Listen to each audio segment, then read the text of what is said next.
I cannot stress enough the importance of being in a community, especially if you're a career shifter, because things may get overwhelming and it's much easier if may kapareha ka din na nag-go through to the same thing.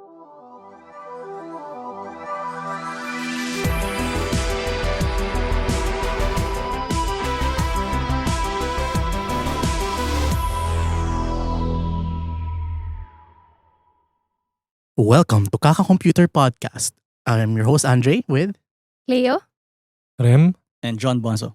Alright. So, okay. So, bakit kaya tech yung alternative career option for people na walang technical background? Why do they choose tech? Apart kasi sa monetary benefits, we all know naman na IT is being in the IT industry is one of the high paying na career out there. It's mostly of their flexibility din. Like you get to work with different types of companies here and abroad and have that remote work flexibility. And at the same time, IT is everywhere. Like whether that be in fintech, whether that be in education, entertainment, it's everywhere. So you can build applications from different types of industry. So it's a very fun industry to be in. It allows you to be creative and explore different domain knowledges. Alright. How about Kuya Rem? Sa tingin ko dun sa na-observe ko, even in the community, IT is among the most inclusive na industry. Na, yun nga, sabihin natin high paying. Aminin na natin. Diba? Ganun naman talaga eh. Pero ganun talaga. Oo. Pero yun yung parang nakita ko. Kasi there's no other profession na you can enter into without actually having that background na you need that degree, you need certificates na required siya. Hindi ganun eh. As long as you can exhibit the skill, there will be someone na Willing to hire you. How about John? I would concur with what they said. Pero talaga. Yun naman. Saka pa, di ba? So that's number one. Siguro number two, that view of course, as an IT professional, as mentioned, right? It's everywhere. You can work everywhere, right? And number three is the ability to work abroad. Yeah. Especially kung pulis ka dito. Hindi ka lang pwedeng abroad, di ba? Yeah. And earning dollars, right? So, ako rin, bilang OFW and technically migrant, balikbayan, ganun. Naman palagi. That's the reason why I actually choose IT. Yeah. Ako siguro parang, kasi yung barrier to entry to tech is actually very low. Unlike kunyari ibang fields, di ba? Like nursing. Yes. Or law, kailangan pa mag-bar passer. Regulated ka eh. Yeah. Dito walang regulation eh. Yeah. Yeah. At maganda pa ron in terms yung nabanggit mo yung OFW, di ba? Kunwari graduate ka rito or licensed engineer ka, it doesn't translate na licensed engineer ka in, sabi natin, Europe. Exactly, yes. Pero pagka developer ka, kunwari sa Pilipinas, you can translate that skill. Worldwide ka na. Worldwide ka na agad eh. By default. Diba? It's just a matter of proving your skills really, kung pang worldwide ka o hindi. Yes. May konting lang yan because I migrated to Australia, may konting, let's say, 7 years experience mo. Minsan nagbabawas sila ng mga 2 years experience. May konting bias pag sa Pinas. Pero majority, hindi siya ganun ka-strict than, of course, nursing, mga medical field, law. Yeah. And another thing I'd like to add is, pwede mo siyang i-times 3 yung development mo. For example, you have a 9-to-5 job. You can take other side hustles that would actually speed up your experience. So, even though kahit like within 1 year, you can already have, let's say, times 3 ng experience mo rather than just having one single 9-to-5 job. Since marami ka ng skills na pina-practice and ina-apply doon sa mga projects na tinitake in mo. Hack yun, no? Hack yun, no? 3 years experience in 1 year. Yeah. That's actually very true. 10x. Pati salary, sahot. 10x. Yun lang. Alright, so let's move over naman. No? So ano nga yung biggest challenges naman people face when they try to go into tech na wala silang like tech background talaga? How about Kuya Dev? Where to start? Kasi napakalaki nga, nabanggit nga ni Cleo, na napakalaki ng IT field. So, saan ka magsisimula? Kailangan mo ng roadmap, ganun, Oo. roadmaps. Or kung ano yung gusto mong gawin, gusto mo bang mag-mobile, mag-cloud, Oo. mag-security. Ang dami yung pwedeng gawin. Nagiging trap nga yun, Oo. yung ibang nagsisimula, gusto nyo aralin lahat. Na Mm. nag-spread din sila. Na sabi ko nga, just focus on one, pili kayo isa, dalawa, tatlo, tignan nyo kung ano yung maganda para sa inyo. Then, kung kaya nyo makapili ng isang track, double down. Mm-mm. Kayo, anong mga challenges? Working also, finding opportunities. Kasi if you're going to start in a corporate setting, they would really look for credentials. But for startups, they're more flexible with regards to this one. So, I suggest na if you're trying to start, maybe work on a startup. Kasi all you need to do is really prove na kaya mo. You are deployable in a project right away na hindi mo na kailangang i-train pa. And then you can do the job with less supervision and in less time. Kasi yun talaga pag startup pabilisan yan like you have to deliver the product on a timely manner. So kapag corporate naman kailangan mo talaga ng credentials and the right connections to get into. So yun siguro yung parang difficulties if you're going to shift kung corporate and startup. Yeah, ako din +1 nun on startup kasi yun nga, iba yung background ko kasi. Nag-graduate ako ng biology and degree. So parang ang naging basis lang talaga sa akin is yung GitHub repo ko. Yes. So, kumbaga parang ang hirap nun i-apply sa mga companies. Pero ang nagtiwala sa akin talaga was a startup. So I think usually for career shifter talagang startup kasi skills yung labanan eh. Tama. How about you, John? Exactly the same. I've been hiring career tech shifters as well. Minsan nga geodetic engineer. Totally different. Yung karamihan nga ng engineer ngayon, naglilipatan. Minsan physics. Pero especially, there's some like a Venn diagram, especially for math, right? Especially for machine learning.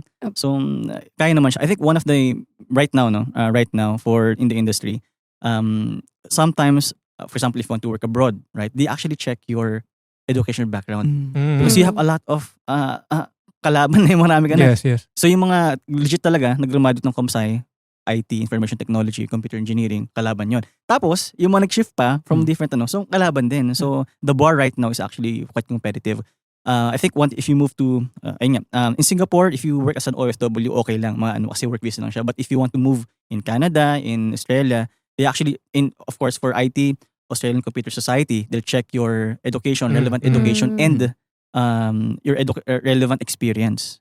So I think that's the thing. All right, so let's take some time to thank our sponsor, White Cloak. White Cloak Technologies is a custom software development company. They build mobile and web applications, and they work with leading brands in banking and real estate. Visit their website, whitecloak.com, to know more. And if you're finding this podcast interesting, make sure to subscribe on your favorite podcast app. All right, so ano kaya the best or the most at least effective way for someone to actually acquire technical skills to start their tech career? For me, just practice, just try it out. For example, you mentioned, right, just one GitHub repo. Yes. Yeah, you're able to land one technical job even though you don't have any related degree with IT, you know. And I think for Kuya Dev, just follow Kuya Dev. To be honest. Diba kasi yung mga heroes people like, ito, something inspirational, gawa ko ng React app, sabi ni Kuya Dev. O kaya just build your repo, build your somewhat a clout, no? Parang, you go to the events, go there, ipakilala mo yung sarili mo, no?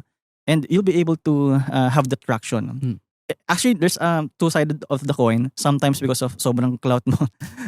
Minsan hindi naman talaga magaling. Nadideceive yung mga employer na, ay, nakita ko to sa event, magaling speaker siya. Magaling lang magbenta. So I think if they can do that, even though they don't have any knowledge, technical knowledge, why don't you? Na binabasa mo yung mga online, you have your GitHub repository, you have sample projects and everything. You have your own website, yung .com na website, yung talagang may HTTPS and everything. So just try it out. Don't be afraid. How about Leo? I cannot stress enough the importance of being in a community, especially if you're a career shifter, because things may get overwhelming, and it's much easier if may kapareha ka din na nag-go through to the same thing. So being in a community, actually when I graduated, I felt so lost on saan din ako magsisimula. But then by being in a community, I was able to like get to know yung latest trend, what are the hireable skill sets, that type of things. And then I was able to get friends as well. Like nag-collab kami ng project and we're able to put it on our GitHub repositories, things like this. So So really like be in a community and always try to put yourself out there and find build your network, build connections. Yeah, magandang point yun. Kasi currently I'm learning how to speak Spanish. So may Hola. Malayo pa ako. Pero there's a parallelism there in which na parang if you want to get into tech, immerse yourself dun sa industry na gusto mong pasukan. Like, you will learn parang Spanish by really immersing yourself. Mas makakabilis yung process mo eh. So, in the same way, sa tech, ganun din. Immerse yourself. Una, yung communities. Sali ka sa mga communities, marami dyan.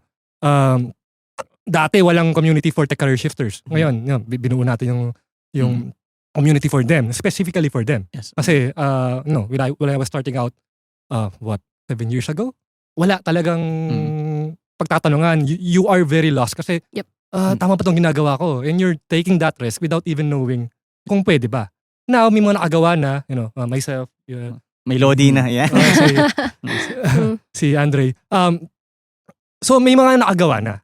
So, andyan yung community, andito kami to actually help you and make it a bit easier. Kasi lalo na sa environment ngayon, sa economy ngayon, napakahirap. Yes, exactly. But at least, meron kang mga tao na pwede mong kaagapay towards pursuing that goal. Ako naman, the best way to acquire yung mga free resources. Yeah. Diba? Like yung sa YouTube. Ako, natuto lang ako by watching YouTube lang. Yung mga tutorials, mga Indian tutorials, diba? Parang, minsan di mo naiintindihan, pero ang laking tulong nila to get started na you don't have to shell out lots of money, but yet you can get a career, right? Sobrang pa nila mag-explain, no? Sobrang detailed. Ang daling maintindihan. Step talaga.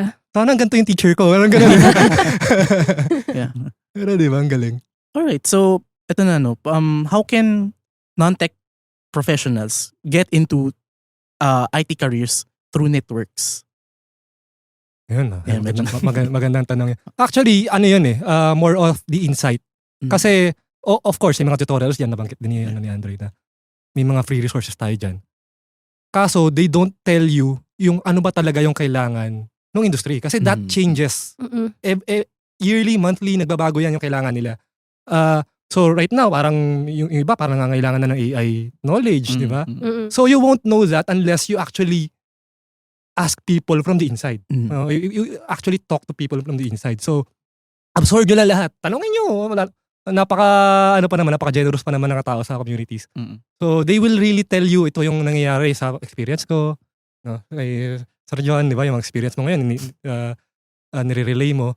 And, listen to podcasts like this, no? Yes. Tama. Subscribe na. Ganap lang, no? How about John? For me, I've been in the industry for almost 20 years na. In 3 different countries, Philippines, Singapore, and Australia. My advice is always check the job boards. Yan, Kung Job Street ba yan, Jobs TV. Kasi doon mo makita yung, sabi nga ni Kuya Dev, ayan, AI, makita mo sa, pag chinek mo yung React, parang kulang na yung mga React jobs. Pag na-check mo naman yung AI, Gen AI nakalagay, ang dami, mga results. So, doon mo makita mo yung timpla ng mga companies ngayon. So, yun talaga yung in demand, kung ano nakalagay sa mga job boards. So, that's number 1. And number 2, again, I concur. Tama talaga. You have to ask, okay yung mahiya. Pwede sa Reddit, pwede sa Facebook, mga ganun. And tama yung sinabi ni Kuya Dev. Syempre may mga snub, pero marami din na na mamabait. Mas maraming mababait. Oo. Mas maraming. Kasi yung maraming, diba, mga loko-loko na pero ngayon ko ngayon, nag-iba na kasi. No? So, ayun lang. Pero I've been doing contract. Ma-share ko lang din in Sydney. Job hopper kasi ako. Bakit naming LinkedIn ko, ang dami kong kahit 1 month contract, pinapatos ko yun, 3 months, so mga ganun. Ayun, diskarte ko lang. I always check sa sydneysick.com.au. Parang popular yung AWS ngayon. Kaya ko actually, that's the reason why I was able to build my business. Kasi nakita ko yung lagay ng industriya. I started as a Java developer. Nakita ko yung decline niya. Then I moved to Node.js, mga ganun. Nakita ko yung decline niya. Nakita yung AWS, so sinabayan ko lang din. So yun, check nyo lang yung Jobstreet and other websites. How about you, Clay? Yeah, in terms naman of finding job opportunities through network, it's also important that you will look for role models and mentors. Because these people can vouch for your skills and may even get the opportunity for you. For example, most din ng experience ko, I actually got these jobs through network. Hindi sa LinkedIn, hindi sa they are referring me to these open positions. So definitely in a community, you can look for people na pwede mong i-look up or maging mentor and teach you actually the ropes of how to actually get in this industry. So, Yeah, actually, +1 dyan, no? Kahit sinasabi ng backer, Ayan. pero Hindi eh. parang di naman siya in a bad. Di- Kasi actually, they can help you, di ba? Really have a Totoo yan. job. Kasi they know what you can do. And they will advise you how much you're worth. Yes. Para hindi ka hindi ka malobol. Kasi isa din yan sa pinaka-tricky na part of getting into industry. They will say, oh, we're paying high, but then at the end of the day, madidisappoint ka, oh, mid-level, pero ba't 70 lang yung bigay sa akin, ganun. So, these people will actually tell you the truth and the realities of being in that industry and how much you're really worth. So, they can measure, ito yung skills mo, so this will be your price tag. Yeah. So, And ganun. actually, no, parang mas preferred nila na kilala nila. Kasi they know they can trust. Tama. Kung na-vouch mo na. Kung Mas gusto na-vouch ko mo. ano yung nag-hire ako, kilala ko na eh. Kaysa yung nag-apply through a recruiter. Yep. Kasi i-vouch mo pa, maganda nga ba talaga yung kakatrabaho to. Pero pag kilala mo na, mas madaling kunin eh. Lalo na pag from previous job mo, di ba? Kunin mo na ngayon kasi nakalipat May ka na. previous working experience Yes, ka with yes. them. Mad ko rin din dyan, no? Kasi I've been hiring interns as well in the AWS community, mga cloud clubs, mga college students. Most of my interns, nakuha ko lang sa networking din, mga events. And I can see them. Alam ko na yung mga tao na to, they're actually working and they know their stuff. And they are. Totoo nga talaga na I've built with them, no? Talagang magaling sila. Even my previous year, my recent new hire, ganun din. Networking ko lang din siya nakilala. Ano. Diba? So it's So may really social proof powerful talaga. yung network mo. +1 din. +2. May siguro last question natin, no? Ito madalas sa tanong din to eh. Lalo na ngayon, ang daming layoffs. Parang ang hirap makakuha ng trabaho. Is it still worth it to shift into tech? Taking that risk of, you know? Oo naman. Oo naman. No? Kasi, kumbaga, ang tech naman kasi hindi talaga siya mawawala. There's always a demand. Kumbaga, kahit na fierce yung competition, laging may demand. You just need to always upskill. Yun naman yung good about IT, laging may bago. Yes. So kahit na okay na feel na tong job, baka meron in a new technology, emerging tech na pwede mong explore to be your new career.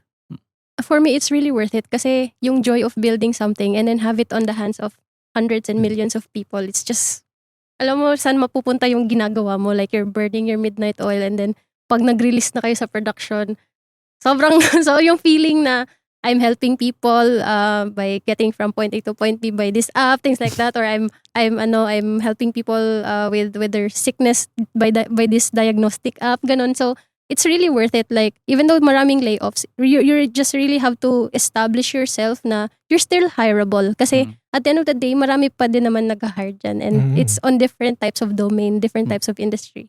So yeah. Sa akin, yes. May pera pa rin sa IT. Oo, wala yun. Ikukot ko rin sinabi ni Jensen Wang kasi sabi niya wala ng programmer, no?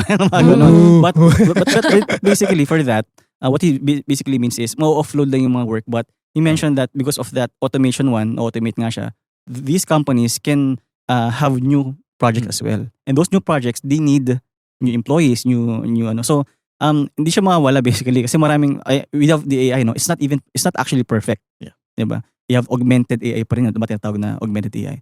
So, and basic on the design, yung AI mo, kailangan din niya ng tao to automate that, to of course fine-tune that, yung mga hyperparameters ng ng ML workflows mo. So yes. Actually, to add on that, yung AI models kasi ngayon built on happy path. Hindi pa niya makukuha yung consciousness ng tao. Like human consciousness to actually design the thing. It's just identifying na ito ba yung tama or hindi. Tapos hindi na nila tinitignan yung parang non-happy path. So AI is not perfect. It's still in its very, very initial stages, if I may say. So, yep. Siguro sa akin, of course, ano siya. Pero ibahin kasi natin yung mindset ng shifting careers. Kasi a lot of people think na kaya siyang gawin overnight, in 3 months. Hindi. It's a journey. Yep. It's going to take a very long time. So, within that mind frame, isipin nyo na, ginagawa ko to, nag-aaral lang ako. Then eventually, baka, it could be possible. No matter what the market is.